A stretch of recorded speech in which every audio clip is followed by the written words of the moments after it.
श्री कृष्णं वंदे जगद्गुरु इदं श्री सद्गुरुवे नमः। वाङ्मय नंबर 9 गायत्री महाविद्या का तत्वदर्शन अध्याय 3 ऑडियो 33। पिछले ऑडियो में गुरुदेव ने हम सभी को अपने व्यक्तिगत जीवन के अनुभव के बारे में बताया। गुरुदेव ने बताया कि गायत्री साधना में 3 मार्गों की साधनाओं का समन्वय है। जो भी व्यक्ति गायत्री का आश्रय लेगा वह कभी खाली हाथ नहीं लौटेगा। गायत्री की उपासना से साधक तेजस्वी और ब्रह्मवर्चस्वी हो जाता है। आगे हम गायत्री और उसकी पृष्ठभूमि के बारे में पढ़ रहे थे। आइए अब इसी क्रम को आगे बढ़ाते हैं। प्राचीन काल में ऐसे अनेक साधक हुए हैं जिनका साधना विधान कोई बड़ी शास्त्रीय परंपरा पर आधारित नहीं था, फिर भी उन्हें अपने उद्देश्य की पूर्ति में आशाजनक सफलता मिली। कबीर की शिक्षा स्वल्प थी, उन्हें मार्गदर्शक भी अनुभवी नहीं मिला। संत रामानंद उनके ऐसे ही गुरु थे जैसे एकलव्य के द्रोणाचार्य। वे प्रत्यक्ष में कबीर के गुरु होने की बात से इनकार करते रहे। रैदास की वंश परंपरा ने उन्हें शास्त्रीय साधना पद्धति का लाभ लेने से वंचित रखा। मीरा केवल भजन, कीर्तन, नृत्य एवं भावोन्माद तक अपना साधन विधान सीमित रख सकी। सबरी किस प्रकार की उपासना पद्धति अपनाए रही कुछ पता नहीं चलता। वाल्मीकि तो सीधा राम नाम भी ना ले सके, उन्हें मरा मरा का उल्टा नाम जपकर ही आगे बढ़ना पड़ा। ऐसे उदाहरण साधना इतिहास के पन्ने पन्ने पर भरे पड़े हैं और आज भी ऐसे अनेक साधक मिलते हैं जिनकी शिक्षा एवं साधना पद्धति उपहासास्पद है, फिर भी उन्होंने काफ़ी ऊंचाई तक आत्मिक प्रगति कर ली। इसका एकमात्र कारण उनके व्यक्तित्व की उत्कृष्टता ही थी। मानवीय सद्भावों का बाहुल्य ही उनकी वह विशेषता थी जिसने उच्च स्तरीय सफलता का अधिकारी उन्हें बना दिया। दूसरी ओर ऐसे भी उदाहरण मिलते हैं जिनमें उपासना का शास्त्रीय एवं वैज्ञानिक प्रकरण भली प्रकार जानते हुए भी साधक कुछ आशाजनक लाभ प्राप्त न कर सके। रावण, कुंभकर्ण, मेघनाद, मारीच, भस्मासुर, व्रतासुर, हिरण्यकशिपु, मधुकैटभ आदि अगणित व्यक्ति उच्च कुलों में उत्पन्न हुए थे। उनके गुरु भी शुक्राचार्य जैसे पारंगत थे। उन्होंने कठिन तपश्चर्याएं भी की और वरदान भी पाए, फिर भी उन सुविधाओं का कोई विशेष लाभ उन्हें नहीं मिला। उनकी आत्मिक प्रगति नगण्य रही। जो साधना तपश्चरण उनने किए वे उनकी आत्मा का, उनके परिवार का, सारे समाज का कुछ भी हित साधन न कर सके।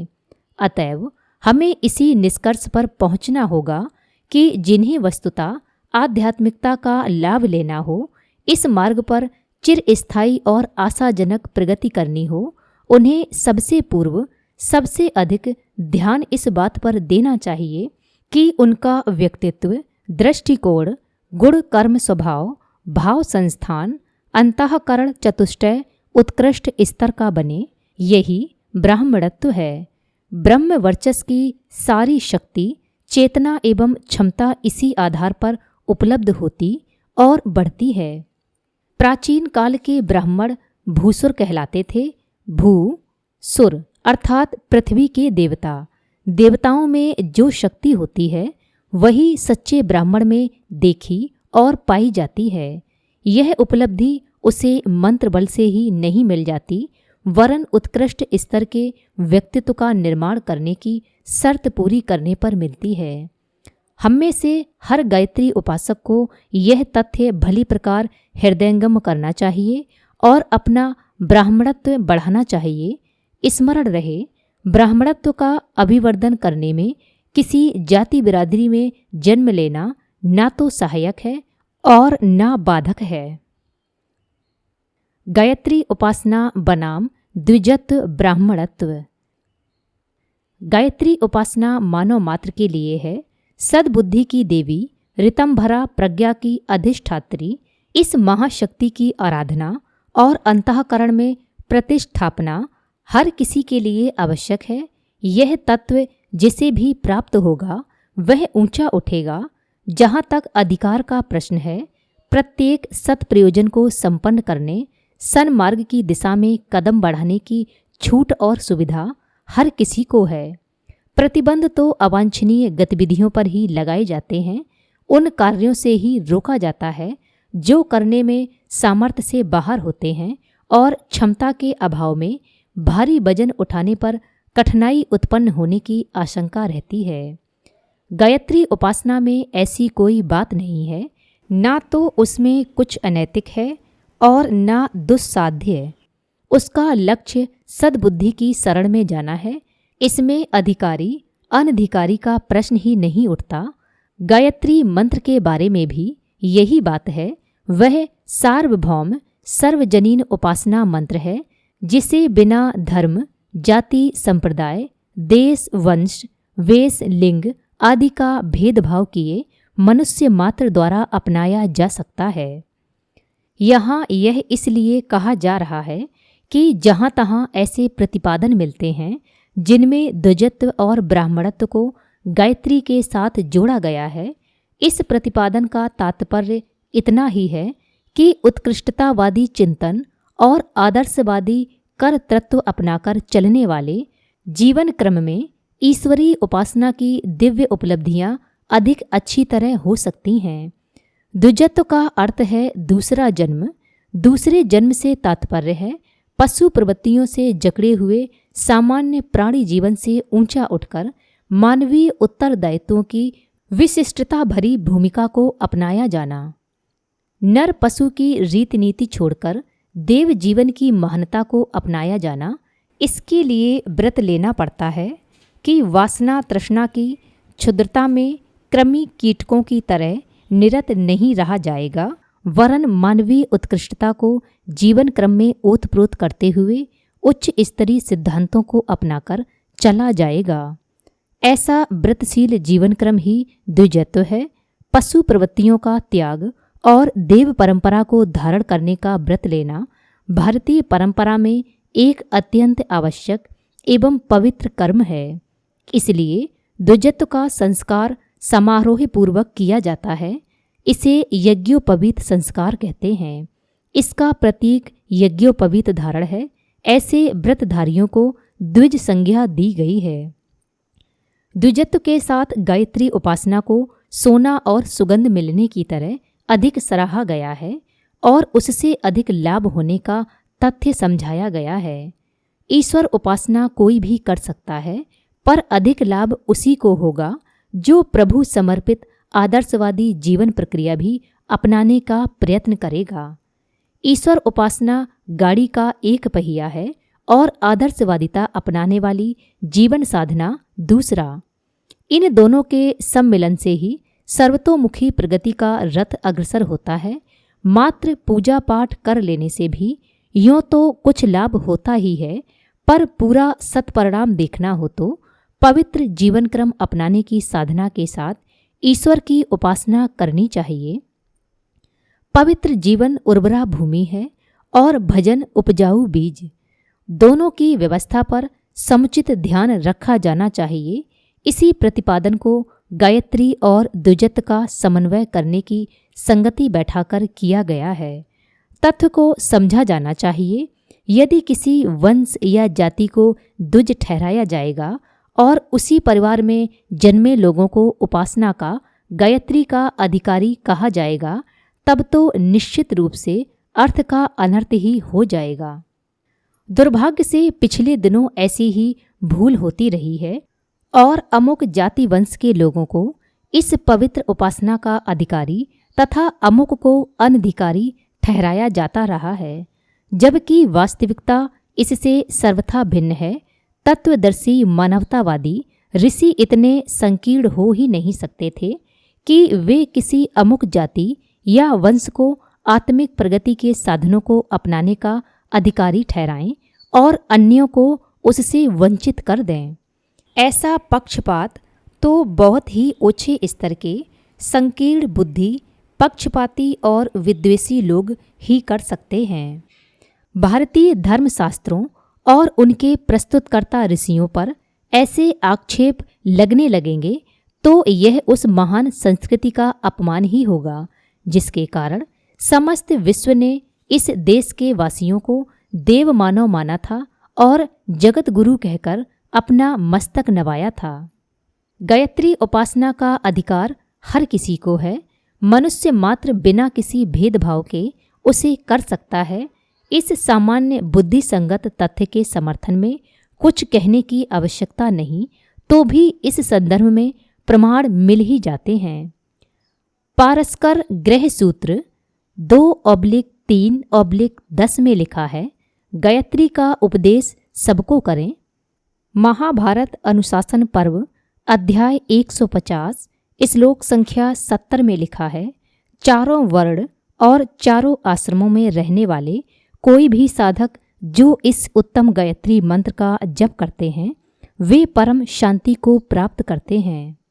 विष्णु धर्मोत्तर प्रथम खंड अध्याय 165 श्लोक संख्या 17 में लिखा है, हे राजन, जैसे बने वैसे जप करने पर भी परम पावनी गायत्री कल्याण करती है, फिर विधि पूर्वक उपासना करने के नाम का तो कहना ही क्या है। अग्नि पुराण अध्याय 216 श्लोक संख्या 1। संध्या विधि परिपूर्ण करने के पश्चात गायत्री का स्मरण और जप करना, गायमान होने से अर्थात उसकी उपासना जप करने से वह गुरु, शिष्य, स्त्री और प्राणी सबका उद्धार करती है। ब्राह्मण शब्द मात्र विद्वान अथवा कर्मकांड परायण के लिए नहीं होता, वरन जिसका जीवन ब्रह्मपरायण है, जो आत्मशोधन और परमार्थ प्रयोजन में निरत रहकर ब्रह्म तेज की अभिवृद्धि करता है। ब्राह्मणत्व का पद उसी को मिलता है और वही पूजनीय गिना जाता है। शास्त्र पढ़कर भी मूर्ख होते हैं, परंतु जो क्रिया में चतुर हैं वही पंडित हैं। जैसे अच्छे प्रकार से निर्णयकारी औषध भी रोगियों को केवल नाम मात्र से अच्छा नहीं कर देती है, संध्या बंधन को नित्य कर्म माना गया है। उसकी आवश्यकता शौच, स्नान, भोजन, शयन आदि दैनिक गतिविधियों की तरह समझी गई है और कहा गया है कि जिस प्रकार शरीर की स्वच्छता, सुविधा, पुष्टि के लिए साधन जुटाए जाते हैं, उसी प्रकार अंतःकरण पर आए दिन चढ़ने वाली मलिनता को स्वच्छ करने, आत्मिक आवश्यकताओं को पूरा करने एवं ब्रह्म तेजस को बढ़ाने के लिए नित्य ही ईश्वर आराधना नियत समय पर नियमित रूप से करनी चाहिए। संध्या बंधन इसी प्रक्रिया का नाम है। इसे अपनाने के लिए शास्त्रों ने कठोर निर्देश दिए हैं और उपेक्षा करने वालों की कटु भत्सरना की है। संध्या को नित्य कर्म ठहराते हुए स्थान स्थान पर द्विजत्व की धारणा के लिए भी संकेत किए गए हैं और कहा गया है कि संध्या तो करनी ही चाहिए, पर उसका समुचित लाभ लेना हो तो द्विजत्व की जीवन साधना को भी अपनाए रहना चाहिए। यदि इस ओर उपेक्षा बढ़ती गई और मात्र पूजा प्रक्रिया को ही पर्याप्त मान लिया गया तो काम नहीं चलेगा। उसके साथ साथ उत्कृष्ट चिंतन और आदर्श कर्तृत्व की समन्वित प्रक्रिया द्विजत्व का जुड़ा रहना भी आवश्यक है। संध्या का सामान्य निर्देश तो हर किसी के लिए है, पर साथ ही यह भी बताया जाता रहा है कि उपासना का पूरा लाभ लेना हो तो द्विजत्व के नाम से जानी जाने वाली जीवन साधना को अपनाया जाना भी अनिवार्य रूप से आवश्यक समझना चाहिए। याज्ञवल्क्य में लिखा है, जो ब्राह्मण प्रातःकाल तथा सायंकाल संध्योपासना और गायत्री जप करता है उसके सकल पाप नष्ट हो जाते हैं। महाभारत वन पर्व अध्याय 200 श्लोक संख्या 83 और 84 में लिखा है, जो ब्राह्मण प्रातः और सायं इन दोनों समय की संध्या और सबको पवित्र करने वाली वेद माता गायत्री देवी के मंत्र का जप करता है, वह ब्राह्मण उन्हीं गायत्री देवी की कृपा से परम पवित्र और निष्पाप हो जाता है। यम स्मृति में लिखा है, जो लोग दृढ़ प्रतिज्ञ होकर प्रतिदिन नियम पूर्वक संध्या करते हैं वे पाप रहित होकर अनामय ब्रह्म पद को प्राप्त होते हैं। तैत्तिरीय आरण्यक प्रपाठक 2 अनुवाक 2 में लिखा है, सूर्योदय और सूर्यास्त के समय गायत्री की उपासना करने वाला ब्राह्मण सब प्रकार के कल्याण को प्राप्त होता है। स्कंद पुराण में लिखा है, प्रातः शयन से उठकर आवश्यक मल मूत्रादि का त्याग करके फिर शुद्ध तथा समाहित होकर पूर्व संध्या को खड़े होकर जपें और समुचित समय पर दूसरी संध्या की उपासना चिरकाल तक करनी चाहिए। ऋषि लोग दीर्घकाल तक संध्या की उपासना करने के ही कारण लंबी आयु की प्राप्ति किया करते थे और इसी के प्रभाव से वे प्रजा, यश, कीर्ति और ब्रह्म वर्चस्व को भी प्राप्त करते थे। सूर्योदय तथा सूर्यास्त के बाद 3 घटिका तक संध्योपासना का काल है। इसके बीत जाने पर प्रायश्चित करना होता है। प्रमादवश यथा समय संध्योपासना न होने पर प्रायश्चित रूप से 108 बार गायत्री जप करना होता है। संध्या समय अतिक्रांत हो जाए तो यथाविधि स्नान आचमन करके 108 बार गायत्री जप करने के बाद संध्या करनी चाहिए। विष्णु धर्मोत्तर पुराण प्रथम खंड अध्याय 165 श्लोक संख्या 11 से 17 तक में लिखा है, विहाति प्रणव एवं शिरो मंत्र सहित गायत्री का जो जप करते हैं उन्हें किसी से भी डर नहीं रहता। परम पावनी गायत्री का जप किसी भी प्रकार किया जाए वह समस्त इष्ट कामनाओं को पूर्ण करता है। फिर यदि विधि पूर्वक किया जाए तब तो उसके सत्परिणाम का कहना ही क्या। जो संध्या है वही गायत्री है, एक ही द्विधा होकर प्रतिष्ठित है। संध्या की उपासना करने पर विष्णु की ही उपासना होती है। ऐसे उपासक तेज तथा तपोबल से सूर्य तुल्य होते हैं।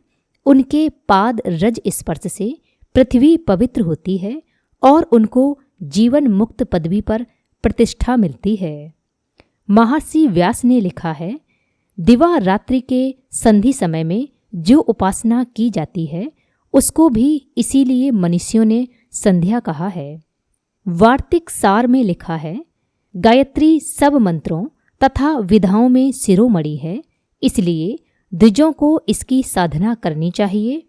2 ओंकारों द्वारा संपुट की गई और 3 विहतियों वाली देवी गायत्री की उपासना करके जो धर्म, अर्थ, काम, मोक्ष इन चारों वर्गों को नहीं साधता वह अंधी बुद्धि वाला है। गायत्री के द्वारा द्विजत्व को प्राप्त करके जो अन्य देवताओं की साधना करते हैं वे वैसे ही हैं जैसे हाथ में आई चिंतामणि को त्याग कर रत्नों की इच्छा करने वाले होते हैं। कहा गया है कि जिन्होंने ब्राह्मणत्व की साधना कर ली है, गुण, कर्म, स्वभाव एवं चिंतन, चरित्र और व्यवहार की दृष्टि से अपने को उत्कृष्ट आदर्शवादिता के साथ जुड़ने की प्रारंभिक जीवन साधना संपन्न कर ली है, वे सच्चे अर्थों में ब्राह्मण हैं। ऐसे व्यक्तियों को ही ब्रह्म तेज उपलब्ध करने, सिद्धियों को हस्तगत करने में सफलता मिलती है। उन्हें ही साधारण उपासना तक सीमित न रहकर गुप्त और रहस्यमयी गायत्री उपासना के क्षेत्र में प्रवेश करने का अधिकार मिलता है। ऐसे लोग योग और तप में संलग्न होकर उसका तत्व ज्ञान हृदयंगम कर, जीवन शोधन कर उसे ऊंचा उठा पाने में सफल होते हैं। देवी भागवत पुराण में उल्लेख आता है, जिसे ब्रह्मत्व ब्रह्म तेज प्राप्त करने की इच्छा हो वह गायत्री महाशक्ति की उपासना करे। जिसे अन्य कामनाओं की ललक हो वह अन्य देवताओं को पूजे। गायत्री उपासना से साक्षी बुद्धि, ऋतंभरा प्रज्ञा का उदय होता है। यही वेदों का सार है। पापों से निवृत्ति और पवित्रता की सिद्धि इसी से मिलती है। ब्रह्म तत्व की उपासना करने वाले के लिए यही साक्षात ब्रह्म है। यह शिरोमणि मंत्र है। इससे बढ़कर तंत्र या पुराण में कोई भी मंत्र नहीं है। इसी ग्रंथ में आगे कहा गया है, गायत्री ब्रह्म तेज रूप है, पवित्र एवं संस्कार रूपिणी है। आत्मशुद्धि के लिए उसी की उपासना करनी चाहिए। सावित्री गायत्री का गूढ़ मर्म और रहस्य जानकर जो उसकी उपयुक्त उपासना करता है वह ब्रह्मभूत ही हो जाता है। सार यह है कि गायत्री ब्रह्म रूपणी है। ब्राह्मणत्व की स्थापना के लिए उसी की उपासना करने का निर्देश देते हुए कहा गया है, ब्राह्मणत्व की स्थापना के लिए गायत्री की उपासना करें। इसी से द्विजत्व, दूसरा देव जन्म भी प्राप्त होता है। स्कंद पुराण में महर्षि व्यास का कथन है, गायत्री ही तप है, गायत्री ही योग है, गायत्री सबसे बड़ा ध्यान और साधन है, इससे बढ़कर सिद्धिदायक प्रयोग और कोई नहीं है। भगवान मनु भी इसी निष्कर्ष पर पहुँचते हुए कहते हैं, गायत्री से श्रेष्ठ और कुछ नहीं है। अथर्व वेद में कहा भी है, सप्त ऋषि ब्रह्म तेज के आधार पर ही प्रतापी हैं। यह ब्रह्म वर्चस्व उन्होंने तप के द्वारा ही प्राप्त किया है। महाभारत काल का स्पष्ट निर्देश है कि परासिद्धि प्राप्त करने के लिए सर्वश्रेष्ठ गायत्री को ही जपना चाहिए। गायत्री को सर्वसिद्धि प्रदाता कहा गया है। वेद वर्णित सारी सिद्धियां गायत्री उपासना से मिल सकती हैं। वस्तुतः इस जड़ चेतन जगत में गायत्री ही शक्ति रूप में विद्यमान है। वही सोम और सावित्री भी है। साधना क्षेत्र में इसी को जीवनी शक्ति, प्राण ऊर्जा, कुंडलिनी शक्ति आदि नामों से पुकारते हैं। ब्रह्म तेज की ब्रह्माग्नि ही ब्रह्म वर्चस्व की प्रतिक्रिया है। ब्राह्मी ऊर्जा उपार्जित कर लेने वाले तेजस्वी ही सच्चे अर्थों में ब्राह्मण कहलाते हैं। ब्राह्मणत्व का आधार गायत्री महाशक्ति ही है। ओजस, तेजस एवं वर्चस्व की उपलब्धि गायत्री साधना के क्षेत्र में प्रवेश करने पर ही हस्तगत होती है। यहाँ पर अध्याय 3 समाप्त होता है। इसके आगे हम अध्याय 4 को पढ़ेंगे। सभी को प्रणाम। 21वीं सदी उज्जवल भविष्य। भारत माता की जय। वंदे मातरम। प्रणाम सभी को। वाङ्मय अर्थात साहित्य, शब्द, भावना और विचार का संग्रह योग ऋषि पंडित श्रीराम शर्मा आचार्य जी की इस धरोहर को ऑडियो रूप से सुनने के लिए चैनल को लाइक करें, सब्सक्राइब करें और नोटिफिकेशन ऑन करें। आइए गुरुदेव की वाणी जन जन तक पहुंचाएं। सभी को आभार।